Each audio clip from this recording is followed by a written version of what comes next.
एक बहुत ही interesting story है। दो दोस्त थे, एक का नाम साजिद और दूसरे का नाम माजिद था। वो दोनों अच्छे दोस्त होने के साथ साथ बिजनेस पार्टनर भी थे।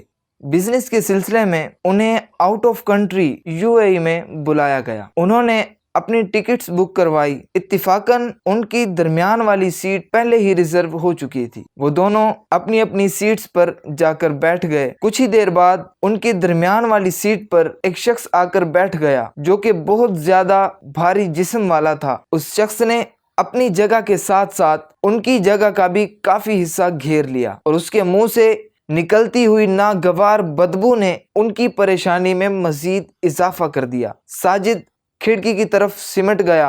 पूरा रास्ता शदीद टेंशन में रहा, जबकि माजिद ने अपनी पसंदीदा बुक निकाली और उसे पढ़ने में मसरूफ हो गया। उसके चेहरे पर किसी किस्म की परेशानी और टेंशन के आसार दिखाई नहीं दे रहे थे, हालांकि वो भी उस शख्स की वजह से आधी सीट पर बैठा था।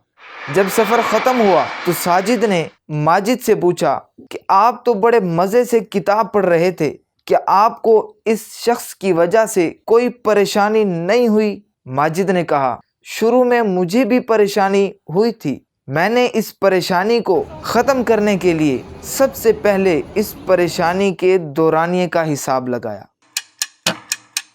तो पता चला ये परेशानी सिर्फ 40 मिनट की है। इसके बाद वो मुसाफिर हमसे जुदा होकर अपनी मंजिल की तरफ रवाना हो जाएगा और हम अपनी मंजिल की तरफ। लिहाजा मैंने ये 40 मिनट गुजारने के लिए खुद को अपनी पसंदीदा किताब पढ़ने में मसरूफ कर दिया, तो यूँ मैं इस परेशानी से छुटकारा पाने में आसानी से कामयाब हो गया। इस स्टोरी में उन लोगों के लिए एक मैसेज है जो छोटी छोटी बातों पर बहुत ज़्यादा परेशान हो जाते हैं। याद रखिए, परेशानी चाहे कितनी ही बड़ी क्यों ना हो, अगर हम उसे अपने जहन पर सवार कर लेंगे तो इससे फ़कत हमारी टेंशन में ही इजाफा होगा। जब भी कोई टेंशन आए, कोई परेशानी आए, तो उसको नज़रअंदाज करते हुए अपने आप को मसरूफ़ कर लें, खुद को दीनी कामों के अंदर मसरूफ़ कर लें, कुरान करीम की तिलावत में मसरूफ़ कर लें, इस्लामिक बुक्स की स्टडी करना शुरू कर दें। इसका फ़ायदा ये होगा कि ना सिर्फ उस परेशानी, उस टेंशन से हमारी जान छूट जाएगी,